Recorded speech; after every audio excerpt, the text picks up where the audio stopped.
Let's face it, most of the times we are running on autopilot.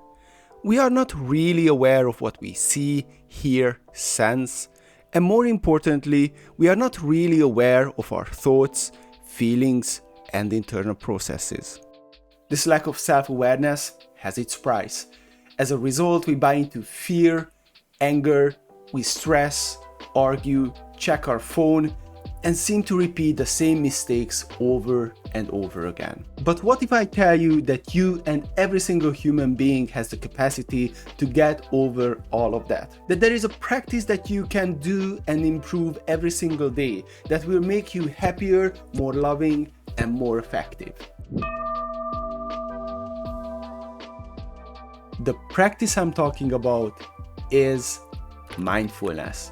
In this video, you will learn about the definition as well as the 3 main pillars of mindfulness. So by the end of this video, you will know exactly what is mindfulness and why to practice it.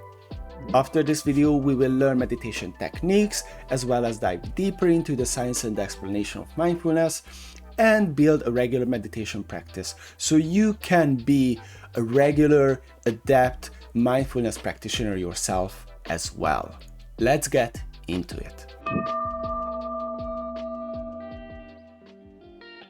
This secular understanding and practice of mindfulness was created by Dr. Jon Kabat-Zinn of the Massachusetts University Medical Center, but it was really sourced from a 2,500 years old Buddhist tradition. This ancient technique took the world by a completely new storm. Mindfulness became part of our everyday language, which I think is amazing.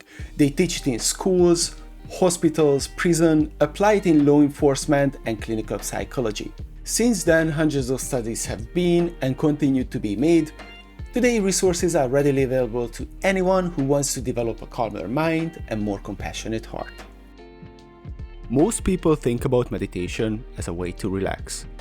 While it's true that mindfulness has a proven track record with stress reduction, which by the way improves both mental and physical health, there are a wide variety of benefits that makes mindfulness an appealing practice. Mindfulness increases emotional intelligence and emotional control, which improves life satisfaction and quality of relationships. It improves the ability to focus, make better decisions, and delay gratification, which are the highest predictors of success. Mindfulness also decreases psychological distress by learning to disidentify from our thinking and uncouple our sensory pain from the cognitive one. Studies show that regular meditators developed an increased volume in 2 parts of their brain. One is the hippocampus, which is responsible for learning, memory, spatial orientation, and emotional regulation. The other one is the temporoparietal junction, which is responsible for empathy and compassion.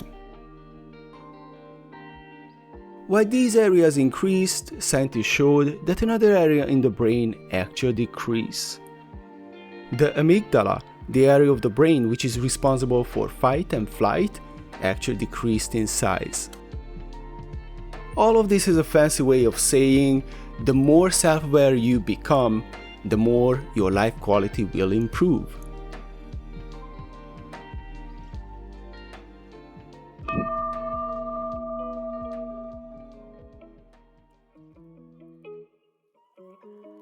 Depending who you ask, mindfulness came from different sources.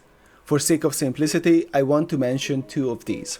One of it is Zen, or Chinese Chan, which means meditation, aka the state of calm attentiveness.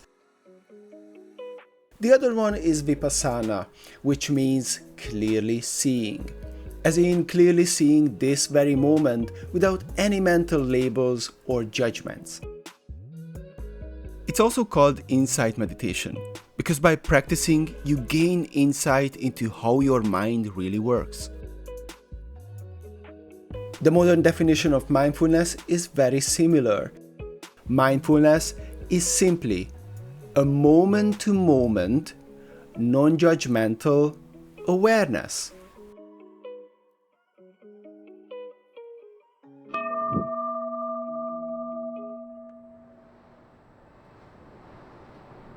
There are three pillars that make up a good mindfulness practice. First, intention. Intention to cultivate awareness and return to the object of meditation over and over again. Second, attention. Attention to whatever is occurring in the present moment. Simply be aware of whatever is the object of meditation. Simply observe your thoughts, feelings, sensations as they arise. And finally, third, the attitude. Have a non-judgmental, kind, curious attitude towards whatever arises in the present moment. Practice with these three pillars: intention, attention, and attitude, and your practice will be on the right track.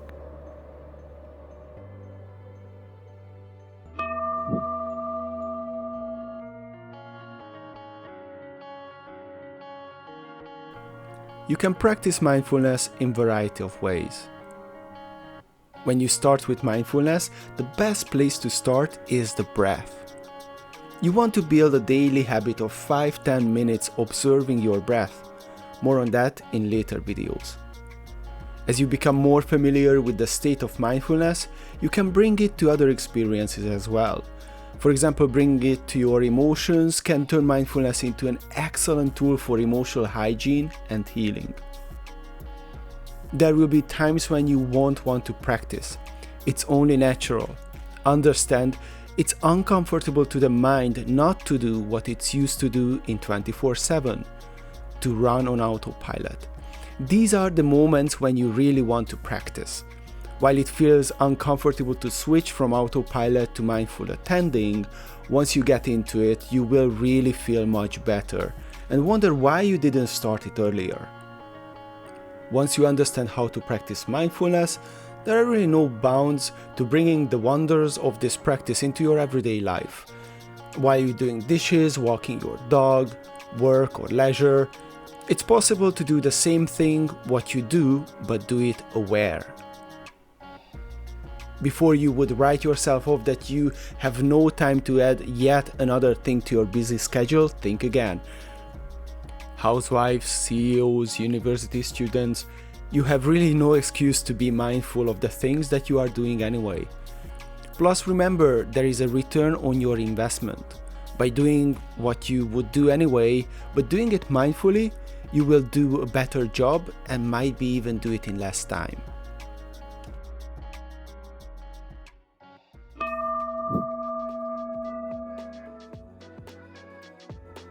Now you know what mindfulness is and why to practice it.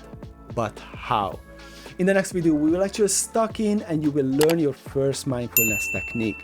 So let's jump into it. Let's build that first mindfulness practice. If you have any questions, leave a comment. If you like this video, like. But most importantly, jump onto the next video. Practice is the name of the game here. So see you there.